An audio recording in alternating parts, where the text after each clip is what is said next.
modified crops. He came to my hotel for a drink. We were sitting and having a drink, and after a few drinks, he told me, "Hey Jack, we're going to change the type of business you're doing in India." I said, "What do you mean?" "We are going to get into seeds business. And we are going to make the seed business on all crops so that we have the monopoly on seeds. And every farmer has to come to us to buy seeds every time." That rang a bell in my mind.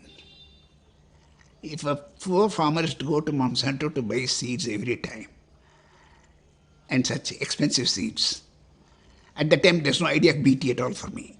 Genetically modified seed was not in my mind. Even seed monopoly is something very bad. So farmers get into debt when they get the seed because of the high cost, 17,000% more. They get into deeper debt because it doesn't deliver on the promise of controlling pests, so they have to buy more pesticides. The tragedy with chemicals, whether it's fertilizers or pesticides, is that they are what has been called ecological narcotics. The more you use them, the more you need to use them. For a while, the yield of the single commodity climbs and then it starts to decline because you have contaminated the soil.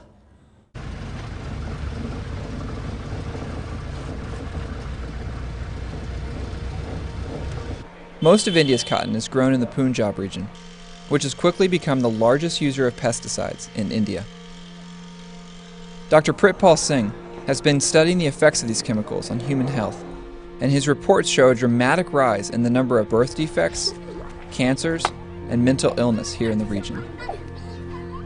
You can go in every village, you will see that hundreds of patients are suffering with cancers. 70 to 80 kids in every village you will find them facing the severe mental retardation and physical handicap.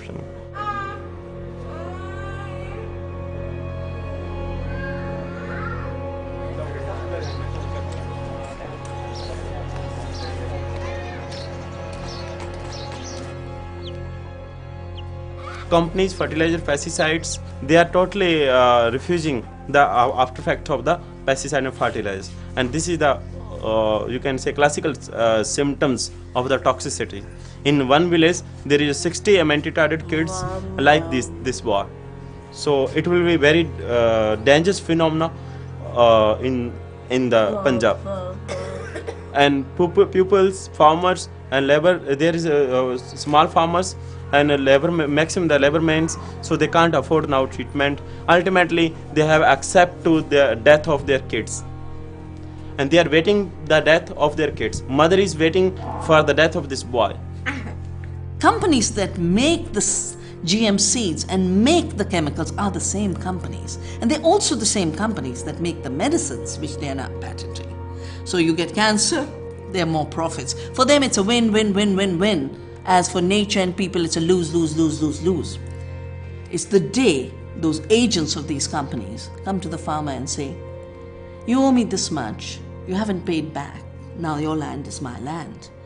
That day the farmer will go into his field, drink a bottle of pesticide and end his life. And every widow I've talked to said, and the neighbors came and said they first found my husband lying in the field.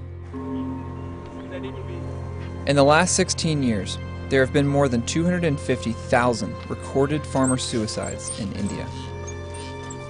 That's about one farmer every 30 minutes, and it's the largest recorded wave of suicides in history.